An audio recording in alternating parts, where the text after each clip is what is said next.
രാഷ്ട്രീയ നേട്ടം കാണുന്നിടത്താണ് പ്രധാനമന്ത്രി നരേന്ദ്രമോദി പോകുന്നത്. അത് ഒരു യാഥാർത്ഥ്യം തന്നെയാണ്. അയോധ്യയിൽ രാഷ്ട്രീയ നേട്ടം മോദി കാണുന്നുണ്ട്. അതുകൊണ്ട് തന്നെ അയോധ്യയിൽ ഉറക്കം വിളിച്ചും പട്ടിണി കടന്നും മോദി എത്തിയിരുന്നു. എന്നാൽ മണിപ്പൂരിന്റെ സ്ഥിതി അതല്ല. മണിപ്പൂരിലാകെ 2 സീറ്റുകൾ മാത്രമാണ് ഉള്ളത്. മണിപ്പൂരിൽ ചുരുങ്ങിയത് 25 സീറ്റെങ്കിലും ഉണ്ടെങ്കിൽ നരേന്ദ്രമോദി ആദ്യം മണിപ്പൂരിൽ ഓടിയെത്തിയത്. രാഷ്ട്രീയമായി ഒരു നേട്ടവും BJPക്ക് മണിപ്പൂരിൽ ഉണ്ടാകില്ല എന്നുള്ളത് കൊണ്ട് തന്നെ ഒരു സംസ്ഥാനം കത്തിയെരിയുമ്പോൾ അവിടെ ഒന്ന് സന്ദർശിക്കാൻ പോലും മോദി തയ്യാറായില്ല. മണിപ്പൂർ യഥാർത്ഥത്തിൽ ഇന്ത്യയുടെ ഭാഗമാണ് എന്നുള്ള സംശയം പോലും മോദിയുടെ പ്രവർത്തനങ്ങളിൽ നിന്നും ഉണ്ടാവുന്നുണ്ട്.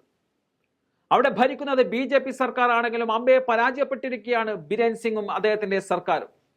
ഉത്തർപ്രദേശിൽ 80 ലോക്സഭാ സീറ്റുകളുണ്ട്. മഹാരാഷ്ട്രയിൽ 48 സീറ്റുകളുണ്ട്.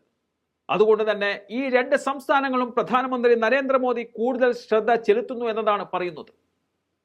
രാഷ്ട്രീയ നേട്ടമുള്ളിടത്താണ് പ്രധാനമന്ത്രി പോകുന്നത് എന്നത് അദ്ദേഹത്തിന്റെ നീക്കങ്ങൾ നോക്കിയാൽ നമുക്ക് തന്നെ മനസ്സിലാക്കാൻ സാധിക്കുന്നതാണ്.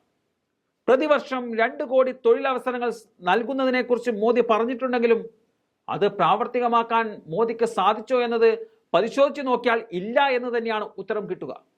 കുറച്ച് വോട്ടുകൾ തട്ടിയെടുക്കാൻ അങ്ങനെ പാഴായി പറഞ്ഞ വാഗ്ദാനങ്ങൾ ഒരുപാടാണ്.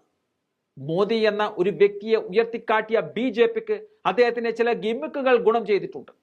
ആളുകളെ ആകർഷിക്കാൻ മോദിക്കുള്ള കഴിവ് അദ്ദേഹം തന്റെ നേട്ടങ്ങൾക്ക് കൃത്യമായി തന്നെ വിനിയോഗിക്കുമ്പോൾ മറ്റു വിഷയങ്ങളൊക്കെ അതിൽ മുങ്ങിപ്പോകുന്നു എന്നുള്ളതാണ് സത്യം.